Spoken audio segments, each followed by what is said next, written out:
വന്ദേ ഗുരോ ശ്രീ ചരണാരവിന്ദം വന്ദേ ഗുരോ ശ്രീ. ശ്രീല പ്രഭുപാദ് ലീലാമൃത എന്ന് വായിച്ചൊരു കാര്യമാണ്. അപ്പോൾ അത് വോളിയം 7 പ്രഭുപാദ് മോൺട്രയിൽ കാനഡയിൽ ഉണ്ടായിരുന്ന സമയമാണ്. ആ സമയത്ത് അവിടുത്തെ ആ മോൺട്രയിൽ ടെമ്പിളിന്റെ പ്രസിഡന്റ് ആയിട്ടുള്ളത് ജനാർദ്ദന ദാസ് എന്ന് പറഞ്ഞ പ്രഭുപാദിന്റെ ഒരു ശിഷ്യനാണ്. അദ്ദേഹം ഒരു കനേഡിയനാണ്. അദ്ദേഹം ഒരു കാത്തലിക് കുടുംബത്തിൽ നിന്ന് വന്ന ഒരാളാണ്.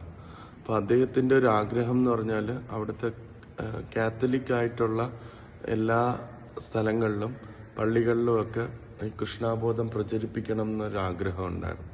അപ്പം അദ്ദേഹം ടെമ്പിൾ പ്രസിഡന്റ് ആയതുകൊണ്ട് അദ്ദേഹം അവിടുത്തുള്ള എല്ലാവരോടും ഈ ബൈബിള് നല്ലപോലെ പഠിച്ചിട്ട് ആ ബൈബിളിന്റെ വാക്യങ്ങളിലൂടെ കൃഷ്ണാബോധം പ്രചരിപ്പിക്കണം എന്നുള്ള ഇതുണ്ടായിരുന്നു.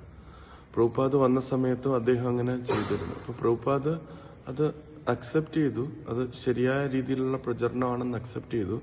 പക്ഷെ പിന്നെ പ്രഭുപാദ് പറഞ്ഞു, പക്ഷെ ആ ഒരു ബൈബിളിന്റെ വാക്യങ്ങളിലൂടെ നമ്മൾ കൃഷ്ണാബോധം പ്രചരിപ്പിക്കാൻ ശ്രമിക്കുകയാണെങ്കിൽ അത് നല്ല എക്സ്പെർട്ടീസ് വേണം, നല്ല നോളജ് വേണം. അത് ആ വാക്യങ്ങളുടെ അന്തസത്ത മനസ്സിലാക്കി വേണം നമ്മളത്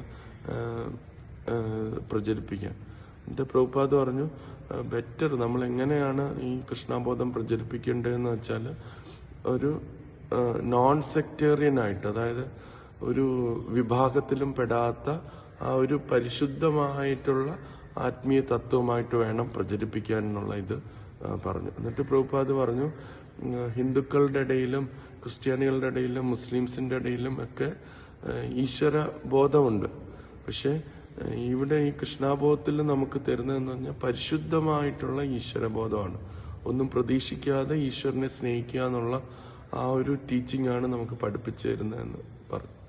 അപ്പൊ അങ്ങനെ പ്രഭുപാദ് പറഞ്ഞു. അപ്പം അതിനുശേഷം ഒരു പ്രഭുപാദിന്റെ അടുത്ത് ഒരു ഇന്ത്യക്കാരനായിട്ടുള്ള ഒരു ക്രിസ്ത്യനെ അവിടെ ഉണ്ടായിരുന്നു, കാനഡയിൽ ഉണ്ടായിരുന്നു. അപ്പൊ അദ്ദേഹത്തിനെ ഈ ജനാർദ്ദൻ പ്രഭു വിളിച്ചിട്ട് വന്നു പ്രഭുപാദിന്റെ അടുത്ത് സംസാരിക്കാനായിട്ട്.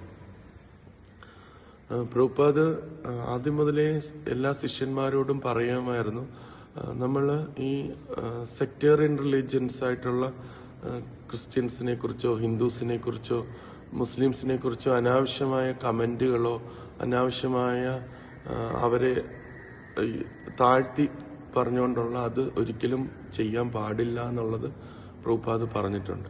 പിന്നെ പ്രഭുപാദ് അതെങ്ങനെയാണെന്നുള്ള അദ്ദേഹം കറക്റ്റായിട്ട് കാണിച്ചു തന്നു. ആ ക്രിസ്ത്യൻ വന്നപ്പോൾ പ്രഭുപാദ് അദ്ദേഹത്തിനോട് പറഞ്ഞതെന്ന് പറഞ്ഞാൽ, ഇന്ന മതവിഭാഗം എന്നറിയപ്പെടുന്നതിലല്ല കാര്യം എന്ന് പ്രഭുപാദ് പറഞ്ഞു.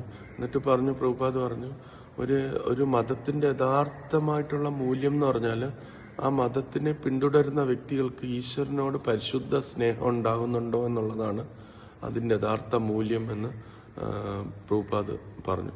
എന്നിട്ട് പ്രഭുപാദ് പറഞ്ഞു, പലപ്പോഴും ഹിന്ദുക്കളായാലും ക്രിസ്ത്യൻസ് ആയാലും മുസ്ലിംസ് ആയാലും അവര് ഒരു ഒഫീഷ്യൽ സ്റ്റാൻഡാണ് എടുക്കുന്നത്. ഞാൻ ഇന്ന മതമാണെന്ന് ഒരു ഒഫീഷ്യലായിട്ടുള്ള ഒരു സ്റ്റാൻഡാണ് യഥാർത്ഥത്തിൽ അവരെടുക്കുന്നത്. പലർക്കും ദൈവം എന്താണെന്നോ ദൈവവുമായിട്ടുള്ള ബന്ധം എന്താണെന്നോ നമ്മൾ ദൈവത്തിന്റെ ആരാണെന്നോ എന്നുള്ള ഒരു കാര്യവും പല ആൾക്കാർക്കും അറിയില്ല എന്നുള്ളത് പ്രഭുപാദ് പറഞ്ഞു. എന്നിട്ട് അദ്ദേഹത്തിനോട് പറഞ്ഞു, ഒരു ക്രിസ്ത്യൻ ആയിരിക്കുന്നതും നല്ലതാണ്. ഒരു ക്രിസ്ത്യൻ ഈശ്വരനെ ഈ ഭൗതിക വസ്തുക്കൾക്ക് ഉപരിയായിട്ട് സ്നേഹിക്കുന്നതാണ് ആ ഒരു ക്രിസ്ത്യന്റെ യഥാർത്ഥ വിജയമെന്ന് പ്രഭുപാദ് ആ വ്യക്തിയോട് ഇങ്ങനെ സംസാരിക്കുകയും ചെയ്തു. അപ്പൊ ഇമ്മീഡിയറ്റ്ലി ആ വ്യക്തിക്ക് അത് മനസ്സിലാവുകയും അത് അക്സെപ്റ്റ് ചെയ്യുകയും ചെയ്തു. അപ്പൊ ഇങ്ങനെ സദ്ഗുരു മഹാരാജ് ഈ ഒരു ലീല പറയുന്നത്, പ്രഭുപാദ് കൃഷ്ണാബോധം എന്ന് പറഞ്ഞാൽ പരിശുദ്ധമായ ഭക്തിയാണ്. അത് എല്ലാ മതത്തിലും ഉണ്ട്. പക്ഷെ അതിന്റെ ആ ഫുൾ കഴമ്പെടുത്തിട്ട് അത് തരുന്നതാണ് കൃഷ്ണാബോധം. ഭഗവാനുമായിട്ടുള്ള പരിശുദ്ധ ബന്ധത്തിലേക്ക് നമ്മളെ ഉയർത്തുന്നതാണ് എന്നുള്ളത്. അത് വേറെ ഒരു മതവുമായിട്ടും ബന്ധമല്ല, അതിന്റെ എല്ലാ അന്തസത്തയാണ് എന്നുള്ളത് പ്രഭുപാദ് ആ ഒരു ഉദാഹരണത്തിലൂടെ കാണിച്ചു തന്നു എന്ന് സത്സ്വരൂപ മഹാരാജ് പറയുന്നു. Vande